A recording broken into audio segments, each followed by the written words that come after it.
야, 이렇게 좋은 전략을 왜 소개하냐? 너 혼자 쓰지? 사기꾼아. 이럴 수 있어요. 다 우사양하죠. 우사양하고요. 우사양하고요. 우사양하죠. 안녕하세요, 개만합니다. 제가 국내 주식 양방향 매매 끝판왕을 가지고 왔습니다. 단 4개의 ETF로 연복리 54%, MDD는 14%로 제한하는 정말 엄청난 전략, 엄청난 발견. 어떤 전략인지 바로 살펴볼게요.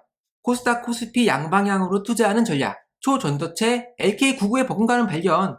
올레도 포트폴리오도 망해가는 판국에 제가 이전에 올레도 포트폴리오에 대해서 다뤘어요. 한번 체크해 보시고요. 이런 전략이 어떻게 존재하느냐 믿을 수가 없죠. 자, 이렇게 딱 4개 ETF에 투자하는 거예요. 코스닥 150 레버리지, 코스닥 150 선물 인버스, 그 다음에 코덱스 레버리지, 코덱스 200 선물 인버스 EX. 이거 2배, 2배, 2배고 이건 1배예요. 이거는 오르면 좋은 거, 떨어지면 좋은 거, 오르면 좋은 거, 떨어지면 좋은 거. 어렵지 않죠? 전략 이름은 코스닥피 레인 전략입니다. 일단 바로 결과부터 볼게요. 2017년부터의 백테스팅 결과예요. 일단은 이 백테스팅에서 중요한 게 수수료랑 슬리피지를 얼마로 책정하느냐예요. 왜냐면은 이 수수료 슬리피지를 낮게 잡고 괜찮은 전략 소개하는 케이스가 있거든요. 막상 실제로 매매해보면 슬리피지가 발생할 수밖에 없고요. 실제로 백테스팅에서도 슬리피지 이 수수료를 조금만 높여도 우상향하던 그래프가 그냥 하락하는, 즉 수익을 내던 전략이 손실만 내는 전략으로 탈바꿈하는 경우가 많습니다. 위험으로 많아요. 그래서 수수료를 체크를 해봐야 돼요. 수수료 슬리피지를 얼마나 뗐나. 제가 다른 블로그님들은 과연 수수료나 슬리피지를 어느 정도로 세팅하는지를 체크해 보니까 매매마다 0.03% 제한하는 분도 있고 0.05%를 제한하는 분도 있더라고요. 그래서 일단 평균을 내서 0.04%를 매매 시마다 까는 걸로 백테스팅을 할게요. 중요한 건 저는 매도할 때만 0.04를 까는 게 아니라 매수할 때도 0.04를 까고요. 매도할 때도 0.04를 까요. 자, 그랬을 때 그래프. 완벽한 우상향 그래프를 그리죠? 이 전략이에요. 아직 전략 소개 안 했지만 이 전략으로 투자했을 때 결과가 이렇다는 거예요. 볼게요. MD 11%. 와, 엄청나죠? 수익률이 3,000%가 넘어갔어요. 이거 계산해보면 연복리 수익률이 72%에 MDD가 11%. 거의 기적 같은 전략이죠. 그래서 저도 이거 MDD 그래서 저도 베스트 전략이다라고 알리고 싶지만 사실 개인적으로 0.04%의 슬리피지 수수료는 너무 낮은 게 아닌가 싶은 생각이 들어요. 매수할 때, 매도할 때 0.04보다 넘어갈 수도 있잖아요. 그래서 한번 엄청나게 보수적으로 테스팅을 해볼게요. 0.04가 아니라 거의 10배 수준인 0.3%씩 떼는 거예요. 매수할 때 0.3% 떼고요. 매도할 때 0.3% 떼요. 즉 0.0% 손실을 떠안고 가는 구조예요. 자, 이 전략을 백테스팅 해볼게요. 여전히 우상향 그래프를 그려주죠? 그쵸? 여전히 우상향 그래프를 그려주고요. MDD는 19, 그쵸? 20이 안 돼요. 연복리가 32% 넘어갑니다. 여러분, 연복리가 32% 넘어가고 MDD가 19밖에 안 돼요. 어마어마한 거죠? 그런데 제가 이제 최종적으로 이 전략은 결과가 이렇습니다라고 알리고 싶은 수수료 슬리피지 세팅은 매매할 때마다 매수할 때 0.15 제하고요. 매도할 때 0.15 제하는 거였어요. 그래서 이걸로 전략을 확정할게요. 자, 그랬을 때 백테스팅 결과가 여전히 우상향 그래프를 그려주고요. 최종 결과는 MDD 14밖에 안 돼요.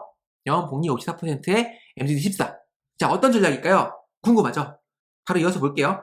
사실 이 전략의 포트폴리오로 포함되는 4개 ETF는 제가 이미 전략을 만든 바가 있어요. 그래서 이전 영상들을 보시면 코스피 전략, 코스닥 전략이 있는데 코스피 전략은 거의 손볼 게 없었어요.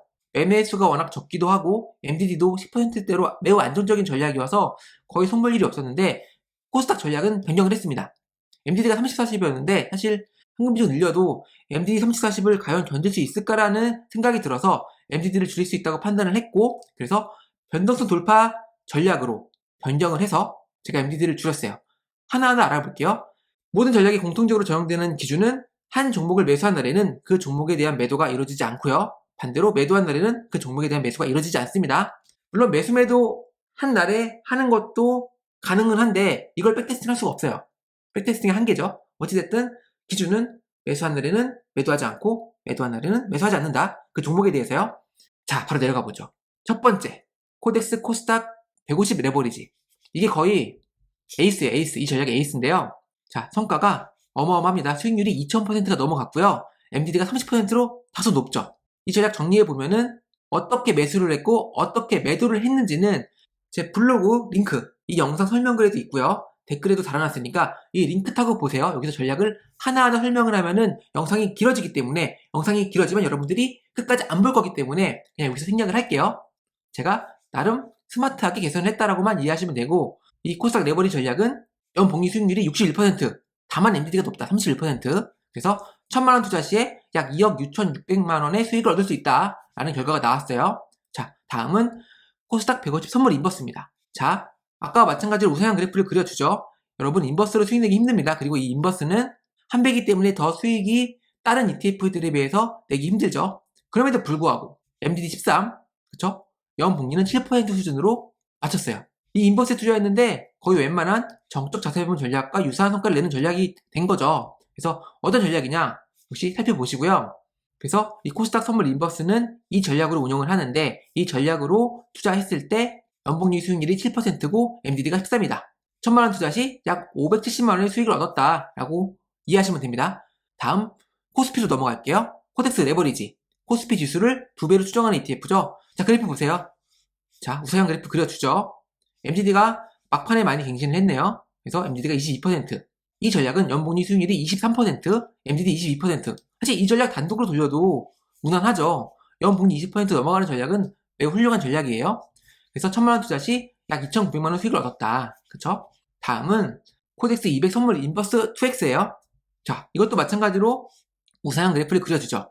다만 이 그래프가 이렇게 되어 있는 거는 매매수가 적기 때문이에요. 아까 코스피도 직선 구간이 있죠. 매매수가 상대적으로 적어요. 그래서 이 인버스 전략은 연복리 14%에 MDD 13. 거의 웬만한 자산배분 전략 뺨치는 성과죠. 그래서 약 1,300만원의 수익을 얻을 수 있었다라는 거죠.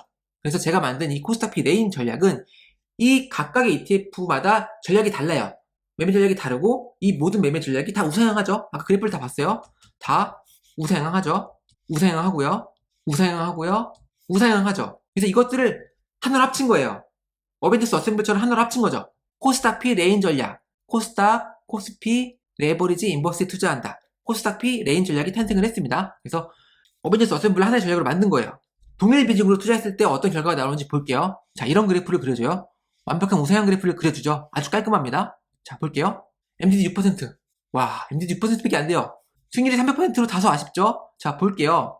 연복리 수익률이 23%예요. 근데 MDD가 6%. 이거 너무한 거 아니에요? 연복리 수익률이 23% 넘어가는데 MDD가 6%밖에 안 돼요. 이거 엄청난 거죠? 엄청난 거예요. 다만 아까 우리가 코스닥에서 연복리 60까지 봤는데 연복리 20은 너무 좀 배고프죠? 그리고 제가 아까 결론부터 보여드렸을 때 훨씬 높았죠? 연복리 수익률이 54%라고 아까 보여드렸어요. 그 결과가 어떻게 나왔을까요? 뭐 이렇게 4개 사이좋게 합치면 연복리 수익률이 23%밖에 안 되는데, 여기 있죠? 이 결과. 연복리 54%에 MDD 14. 이 성과가 어떻게 나왔냐는 거죠? 코스닥 전략은 매매수가 잦아요. 변동성 돌파 전략이기 때문에 레버리지든 인버스든 변동성 돌파하면은 매매하고 매수하고 매도하고 매수하고 매도를 해요. 그런데 코스피 전략은 아까도 제가 말씀드렸지만 매매수가 적어요. 한 달에 한두 번 매매할까 말까예요. 그래서 이렇게 생각을 해봤죠. 그러면 코스피 전략이 매매를 안 하니까 놀고 있는 자금이 있을 거잖아요. 이 자금을 코스닥 전략에 활용을 하면 어떨까라는 거죠. 자, 이건 뒤에 다시 설명을 드리니까 일단 넘어가고요. 일단 코스닥 전략 자체도 비중 조절로 좀 더 개선할 수 있을 것 같더라고요. 그래서 제가 어떻게 개선을 했냐면은 모멘텀 스코어 추세죠. 장기 추세, 단기 추세를 제가 임의로 정의하고 이 스코어를 구했어요. 그래서 만약에 레버리지의 모멘텀 스코어가 모두 인버스보다 크면 레버리지 비중을 늘리고요. 인버스의 비중을 줄입니다. 반대라면 인버스의 비중을 늘리고 레버리지의 비중을 줄이는 거죠. 그래서 우월한 쪽에 1.3을 곱해서 30% 추가 비중을 더 주고요. 약한 쪽에는 0.7을 곱해서 30%를 감산시켜줍니다. 그래서 결과를 볼게요. 이 정도만 했을 때 코스닥의 레버리지 인버스 비중만 바꾼 거예요. 그랬을 때 결과가 수익률이 좀 늘고요. MDD가 더 줄었어요. MDD가 6%도 안 돼요. 물론 5.99긴 하지만 6%도 안 되는 거죠. 너무 안정적이죠? 이거 너무 안정적이에요. 근데 아까 말씀드렸지만 너무 수익률이 낮아요. 아까 우리 수익 너무 높은 걸 봤기 때문에 너무 낮죠. 그래서 아까 코스닥 전략 굴릴 때 코스피가 놀고 있는 자금을 가져다가 쓴다고 했는데, 그 전에 만약에 코스닥 전략만, 그죠? 코스닥 레버리지 인버스만 투자했을 때 어떤지를 볼게요. 자, 코스닥 전략만 돌린 거예요. 두 개만. MDD 11% 낮죠? 연복리가 40% 넘어갔어요. 즉 코스닥 전략만 투자하면은 정말 엄청난 전략이 나오는 거예요. 그쵸? 코스닥 전략 이 두 개 ETF 투자했더니 연복리가 40% 넘어가고 MDD가 11밖에 안 돼요. 코스피 전략 어때요? 코스피 전략도 우상향하긴 하지만 수익률이 다소 부족하죠? 연복리 수익률이 19고요. MDD가 7%예요.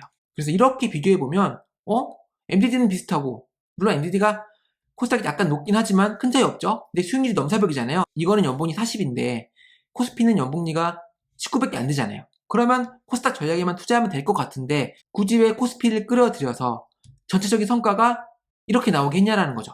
물론 이게 나쁜 전략은 아니에요. 연복리가 25%가 넘어가고 MDD가 6%이기 때문에 너무나 안정적인 전략인 거죠.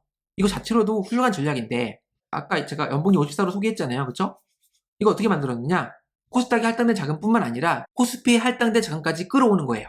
이게 무슨 얘기냐면은 우리가 100만큼의 돈이 있으면 4개 ETF니까 25만큼씩 돈이 할당되잖아요. 그런데 만약에 우리 에이스 코스닥 레버리지가 돌파 매매를 했어. 그래서 25의 돈으로 매매를 해요. 왜냐면은 코스닥 전략 자체가 레버리지 인버스 사이좋게 반씩 나눠서 투자하고 50%의 현금을 남겨두었기에 MDD가 낮은 거거든요. 그런데 그게 아니라 코스닥피 전략에 투자할 때 남은 현금의 50%를 투자하게 하는 거예요. 즉 뭐냐면 100만큼의 돈이 있다면 코스닥이 매수가 들어갔을 때 25가 아니라 50을 투자하는 거죠. 그래도 50이 남잖아요. 그렇기 때문에 MDD를 방어할 수 있죠. 즉 예로 코스닥 레버리지 돌파가 일어나서 투자를 해야 된다면 25가 아니라 50을 투자하고요. 그렇게 되면 결국 수익이 잘 나는 코스닥 전략에 더 많은 돈을 투자할 수 있는 거죠. 남은 50%는 MDD를 방어하게 되는 거죠. 기존에는 75가 있었지만 지금은 50만 남긴 거예요. 그리고 하루가 지났는데 코스피 전략에 투자해야 된다. 그러면 남은 50을 투자하는 거예요. 그러면 현금이 없잖아요. MDD가 방어가 될까요? 네, 방어가 돼요. 왜냐면 코스피 전략의 매매 횟수가 상당히 적기 때문에 이게 가능해요. 코스피, 코스닥 둘 다 투자하는 기간이 별로 없다는 거예요. 이게 핵심이에요. 단독으로 투자하면은 MDD 방어로 투자할 돈이 크지 않아서 수익률이 낮겠지만 코스피에 합치면 코스피가 놀 때 그 돈을 끌어다 투자할 수 있다는 거죠. 그리고 또 다양성을 위해서도 코스닥 전략에 올인하는 것보다는 코스피 전략에도 투자하는 게 맞기도 하고요. 그래서 매매가 잦은 전략과 매매가 드문 전략은 서로 장단점이 있는데 이걸 합쳐가지고 환상의 하모니를 만든 거죠. 코스닥피 레인 전략 제가 만든 거예요. 그래서 연봉률 54%, MDD 14. 어마무시하죠. 그래서 제 블로그에 모든 것들이 있으니까 전략을 체크해 보시고요. 실제로 이 백테스팅 코드, 백테스팅 할 수 있는, 백테스팅은 돌려볼 수 있는 코드랑 실제로 자동으로 매수 매도하는 시스템은 자, 여기서 다운로드 할 수 있어요. 여기서 다운로드 할 수 있으니까 체크를 해보세요. 관심이 있으신 분들은. 자, 여기까지 제가 말씀드리면 야, 이렇게 좋은 전략을 왜 소개하냐? 너 혼자 쓰지? 사기꾼아. 이럴 수 있어요. 사실 이 자동 매매에 지금 관심이 있으신 분들이 많아서 지금 단톡방에 거의 100명이 넘게 계시거든요. 그분들을 위해서 지금 전략을 계속 만들고 있는 거예요. 물론 저만 써도 되지만 저는 이 전략을 또 개선을 했어요. 아까 보시면 최종 전략이 이렇거든요. 자, 이거잖아요. 수익률 1600% 정도, MDD 14, 그래서 연봉이 54%인데 저는 또 당연히 개선을 했죠. 왜냐면은 많은 사람들이 이 전략을 사용해서 같은 시간에 매매를 하게 되면, 물론 이 ETF들은 유동성이, 거래대금이 풍부하기 때문에 뭐 아무리 많은 사람이 매매해도 뭐 큰 차이는 없을 거예요. 괜찮아요. 그래서 공개하는 것도 있어요. 하지만 저는 그래도 이 전략은 여러분들한테 공개한 거고, 저는 또 저만의 전략이 있습니다. 자, 제가 개선한 전략 한번 볼까요? 자, 실제로 백테스팅을 돌려볼게요. 이건 제가 쓰려고 만든 전략이에요. 자, 이게 백테스팅 로그예요. 보시면 이렇게 매수 매도 언제 했는지 보이고요. 자, 그래프 보세요. 그래프, 우상향 그래프 깔끔하게 그려주죠. 제 전략이에요. 닫으면 결과가 나오죠. 짜잔. 잘 보이시나요? 자, 제 전략이에요. MDD 11%로 아까 14에 비해서 줄였고요. 수익률 2,900%. 연복리가 계산 안 해봤지만, 그쵸? 이것보다는 훨씬 높겠죠. 그러면, 저도 이렇게 계산하고 싶은데요? 이런 니즈가 있을 수 있죠? 그러기 위해서는, 그쵸? 그러기 위해서는 코드가 있어야겠죠. 그래서 여러분들 제 블로그에 오셔가지고 자동매매 입문하시는 거 한번 고려를 해보시고요. 자, 꿈에만 그리던 주식 양방향 매매. 이렇게 투자하면 어떨까요? 자, 여기까지 하고 저는 다음 시간에 더 좋은 전략으로 돌아오도록 하겠습니다. 감사합니다.